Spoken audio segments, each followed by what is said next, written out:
Assalamualaikum warahmatullahi wabarakatuh. Waalaikumsalam warahmatullahi wabarakatuh. Alhamdulillah. Apa kabar ibu-ibu? Baik, sehat. Alhamdulillah. Alhamdulillah. Alhamdulillahirabbil alamin. Salatu wassalamu ala asrofil anbiya'i wal mursalin wa ala alihi wa sahbihi rasulillahi ajmain. Alhamdulillah ya ibu-ibu, hari ini kita masih diberikan nikmat sehat, masih diberi kesempatan untuk berkumpul kembali dalam kegiatan bulanan kita, yakni kegiatan P2K2. Dikarenakan beberapa bulan ini kita mengalami pandemi COVID-19, jadi beberapa bulan sebelumnya kita tidak melaksanakan pertemuan atau kegiatan kita seperti biasanya. Namun alhamdulillah pada bulan ini kita dapat kembali bertemu, berkumpul untuk membahas modul berikutnya. Pada pertemuan sebelumnya kita telah membahas tentang modul pengasuhan dan pendidikan anak.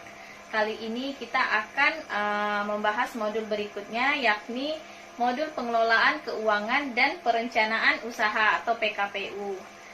Modul ini terdiri dari 3 sesi ya ibu-ibu. Ya. Pertama, mengelola keuangan keluarga. Yang kedua, cermat meminjam dan menabung. Dan yang ketiga adalah memulai usaha. Jadi ketiga sesi ini akan saling berurutan, akan saling berhubungan. Jadi saya harapkan kepada bapak-bapak, ibu-ibu agar kehadirannya dari sesi 1, 2, dan 3 itu hadir terus ya. Jadi bisa mendapatkan ilmunya. Karena dari kita mempelajari modul ini akan memberikan pengetahuan dasar bagi ibu-ibu dan bapak-bapak dalam mengasah keterampilan dalam mengelola pemasukan, pengeluaran, serta merencanakan tabungan dan juga pinjaman, serta merencanakan usaha. Jadi saya harap kehadirannya jangan sampai hari ini datang, besok tidak. Tapi setiap sesi yang kita laksanakan, Bapak Ibu harus hadir. Ya, baiklah. Kita akan masuk pada sesi yang pertama untuk pertemuan kali ini, yakni mengelola keuangan keluarga. Kira-kira Bapak Ibu pernah mengalami masalah keuangan tidak? Pernah. Pernah ya Bu? Pernah. Kira-kira masalah apa Bu? Masalah keuangannya? Keuangan. Tak kerja. Ya, tidak kerja. Hari hujan tak kerja. Nah, hari hujan. Jadi ketika tidak kerja berarti tidak ada pemasukan ya? Iyalah. Ketika tidak ada pemasukan tetapi pengeluaran terus terjadi. Apalagi Ibu? Di masa Covid seperti ini biasanya gimana Bu? Ekonominya? Turun ya Bu? Ya. Biasanya kita disuruh di rumah saja, sedangkan pengeluaran tetap terus terjadi. Jadi kebanyakan sih itu cenderung beberapa keluarga itu mengalami masalah atau kendala ketika pengeluaran terus terjadi tetapi pemasukan tidak ada. Jadi disinilah peranan ibu-ibu, terutama ibu-ibu, karena ibu-ibu menjadi pengatur keuangan di keluarga. Jadi peranan ibu-ibu di sini sangat-sangat penting. Tapi juga bapak-bapak tetap harus memahami bagaimana mengelola keuangan keluarga. Karena bapak-bapak yang mencari nafkah ya. Jadi kira-kira kalau udah pengeluaran kita banyak, apa yang Ibu lakukan biasanya untuk tetap mempertahankan agar kehidupan tetap berlangsung? Irit-irit lah.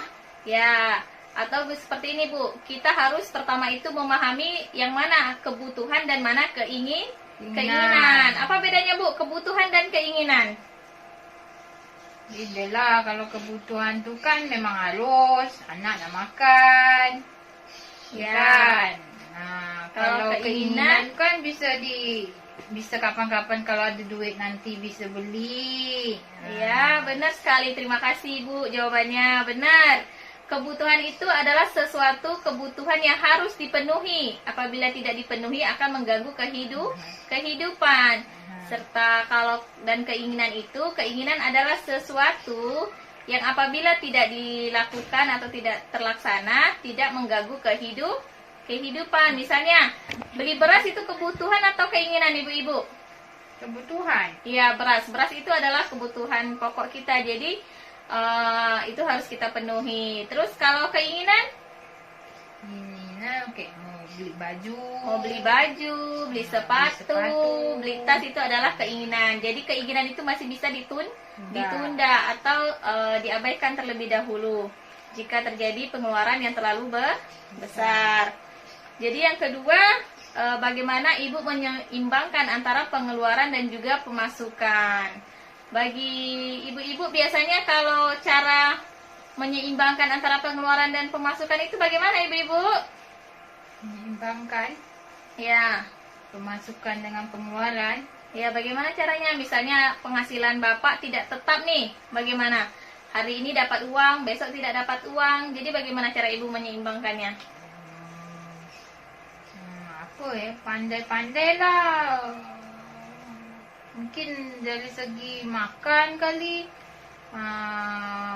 apa, taklah mengurangi juga, tapi ya kan karena kebutuhan itu ya makan. Yang tidak butuh ya nantilah dulu supaya Ya, seperti itu. Aha. Ya, jadi di sini ada dua sistem ya, ibu-ibu. Untuk yang pemasukan atau pendapatan kita gunakan sistem amplop.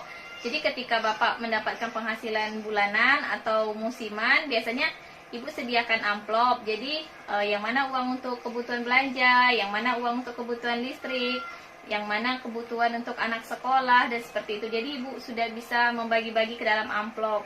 Jadi jangan lupa juga sisakan untuk tabungan.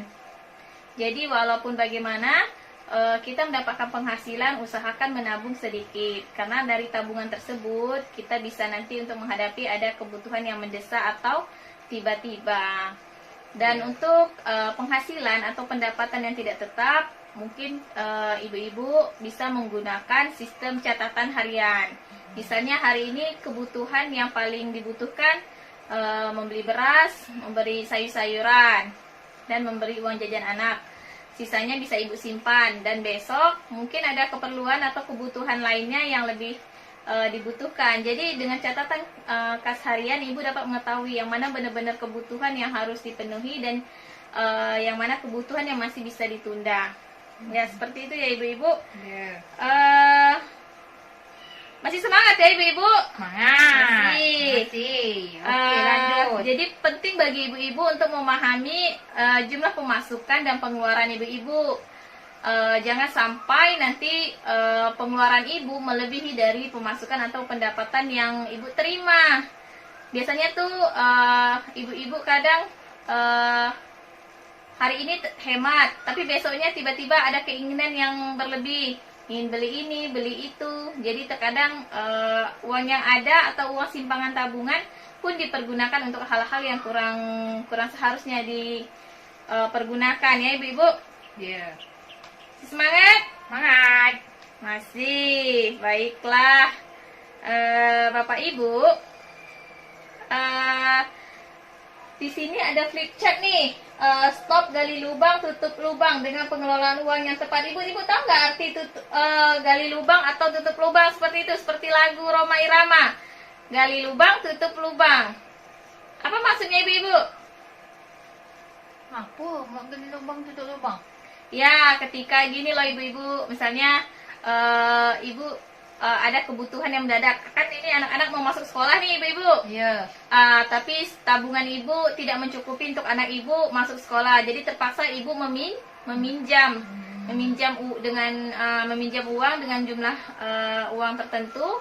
Dan ketika ibu mau membayarnya kembali, ternyata ibu tidak memiliki uang yang cukup. Jadi terpaksa ibu meminjam uang lagi untuk membayar hutang. Jadi ibu meminjam hutang lain untuk membayar hutang ibu yang pertama. Jadi gitu. bayar hutang, Tutup hutang. iya gali. Apa tadi?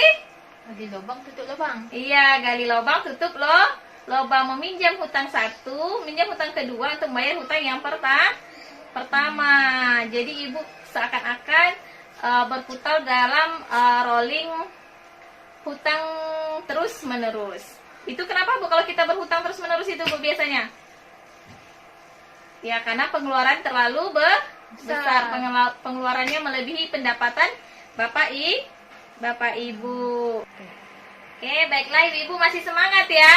Semangat. Asik. Sebelum kita melanjutkan ke materi kita berikutnya, kita tepuk P2K2 dulu yuk. Ada yang ingat tepuknya? Ingat. Ayo, 1, 2, tepuk P2K2. Pertemuan, peningkatan, kemampuan, keluarga. Ayo sekali lagi ya. Masih semangat? Masih. Oke, sekali lagi ya ibu-ibu. Tepuk P2K2. Pertemuan, peningkatan, kemampuan, keluarga. Baiklah ibu-ibu. Jadi kita tetap harus semangat ya Bu. Walaupun dengan kondisi COVID-19 seperti ini, kita tetap harus semangat. Jadi untuk modul ini yang perlu Ibu ingat adalah membedakan antara kebutuhan dan juga keinginan. Dimana kebutuhan adalah sesuatu yang harus Bapak penuhi, wajib Ibu Bapak penuhi karena ini akan mempengaruhi kehidupan sehari-hari. Sedangkan keinginan adalah sesuatu yang masih bisa dapat kita tunda. Jadi ketika Ibu sudah dapat membedakan yang mana kebutuhan dan keinginan, Ibu akan dapat menyeimbangkan pemasukan dan juga pengeluaran. Ketika Ibu sudah bisa menyeimbangkan pemasukan dan pengeluaran, secara tidak langsung Ibu dapat mengelola keuangan keluarga Ibu dengan baik. Ketika Ibu bisa mengelola keuangan keluarga dengan baik, Ibu insya Allah akan terhindar dari berhutang. Iya Bu, kita tuh kalau bisa memang hindari berhutang karena ketika kita berhutang itu akan menjadi beban untuk kita. Jadi ketika Ibu mendapatkan pendapatan atau mendapat gaji penghasilan dari Bapak, usahakan Ibu menabung di awal. Itu lebih baik. Jadi jangan tunggu ada sisa dari kegiatan atau pengeluaran Ibu. Jadi usahakan menabung di awal. Ya. Menabung itu sangat banyak sekali manfaatnya ketika ada kebutuhan yang mendadak atau ada anak yang sakit atau ada kebutuhan yang secara tiba-tiba. Ya seperti itu ibu-ibu ya. Jadi untuk sesi ini saya rasa cukup. Ada pertanyaan nggak ibu-ibu tentang mengelola keuangan keluarga? Tak ada, dah paham dah. Udah paham ya Bu ya tentang pengelolaan keluarga. Sangat paham. Jadi setelah Ibu mengetahui kebutuhan dan keinginan, Ibu bisa menyeimbangkan antara pemasukan dan pengeluaran. Ya Ibu ya? Ya. Baiklah, saya rasa untuk sesi ini kita akhiri saja. Saya ucapkan terima kasih atas kehadiran Ibu, kehadiran Bapak-bapak. Saya harap ilmu ini dapat bermanfaat bagi Ibu, Bapak, dan terutama bagi saya. Jadi untuk kedepannya kita dapat menjadi keluarga yang lebih sejahtera, keluarga yang lebih baik dan terhindar dari berhutang ya ibu-ibu. Ya, di sini kita saling sharing. Jadi untuk pertemuan berikutnya Bapak Ibu boleh saling sharing atau saling membagikan informasi. Jadi untuk kedepannya saya kasih PR ya ibu-ibu, Ibu catat sebulan pemasukan Ibu dan sebulan pengeluaran Ibu. Jadi di minggu depan kita akan bahas kebutuhan dan pengeluaran Bapak Ibu ya. Baiklah, saya ucapkan terima kasih atas kehadirannya. Saya akhiri dengan alhamdulillah. Assalamualaikum warahmatullahi wabarakatuh. Waalaikumsalam warahmatullahi wabarakatuh.